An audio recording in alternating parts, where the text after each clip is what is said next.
Hi everyone, this is Ronald Rocky and back with Willie Quinto. Yes, Sir Willie, paano mo napagsasabay na maging fit and healthy ka amidst of your busy schedule?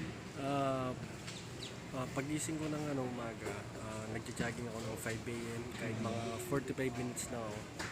Then bawas ako sa rice tsaka sa fatty foods. Then pag may time pa ng mga afternoon, kung kaya pa magja-gym ako. Then more water. More water. How often ka nag-gym? Di ba usually ang hirap isingit pagka busy tayo, di ba? Like sa duty and sa modeling. So, how often ka nag-gym ba? Kung kakayanin sana everyday. Kasi yun talaga yung pinaka-the best. Tapos then one day rest lang siya. Para sa 1 week, 6 days yung pag-gym. And aside from sa gym, ano pa yung mga sports na nakakakiligan ni Willie? Actually, nung college ako, player ako ng basketball. Then, naglalaro din ako ng MMA. Nice. Then, yung firing. And also, sabi mo kanina, nagja-jogging ka every morning. So kami kasi group of runners din kami. So from Team Runner Rocky or Team RR. So gano'n nakalayo yung pinakamalayo na na-run mo? 21 kilometers. 21 and gano'n katagal mo siyang nakuha? 2.5 hours. 2.5 hours. Wala, medyo mabilis na. Mabilis ba? Pwede nang pang mile.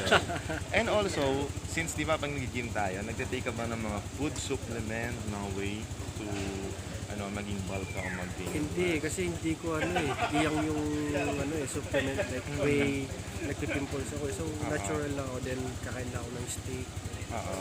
And also, kasi dati, di ba yung mga police, pag sinabing police, malalaki yung chance. So, ikaw, paano mo na-maintain yung abs mo? Wina-workout ko din yung abs ko, yung core ko. Kasi, para hindi lumaki yung tiyan, para hindi mag-buff yung tiyan mo. Then, malaking tulong talaga yung jogging kasi biniburn yung Jogging fats talaga sa tiyan siya. mo. And how about yung mga sit-ups? So, Oo. how often, gano'ng kakatalas o katagal? Pag mahaba yung time ko sa pag-gym, kung kakayanin pa, piniplay ko yung abs, yung core ko. Okay. And one last na lang. So, paano ka magiging fitness inspiration sa mga police na kasama mo? And also na rin sa mga netizens natin. So, paano ka magiging, I think, lead by example or how do you be an inspiration to them? Pag may time, kahit mga 30 minutes lang, mag-gym sila or mag-jogging sila, malaking factor na yun sa katawan mo.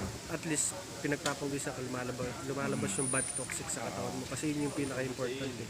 Kahit hindi naman everyday, kahit every other day, o kung wala talagang time, kahit sa office lang, kung may hagdan sila sa office, kahit maka 100 steps lang sila, malaking bagay na yun kasi nagbe-burn pa rin ng fats yun. Tama. And nire-require na rin kayo na maging exercise, di ba, sa PNP. So, parang part na ng training nyo, yung mga exercises na ginagawa. Okay. So, thank you, Willie. And good luck sa show mo, which is Saludo on PTV par. And travel and fitness body sa GMA. Yun, Thank you po. naaabangan natin. Thank you.